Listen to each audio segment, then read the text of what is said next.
tym odcinku Miś Fap na żywo zrobi coś niemożliwego.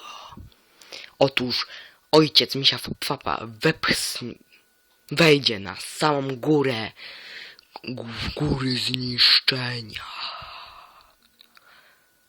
Dobra, idziemy.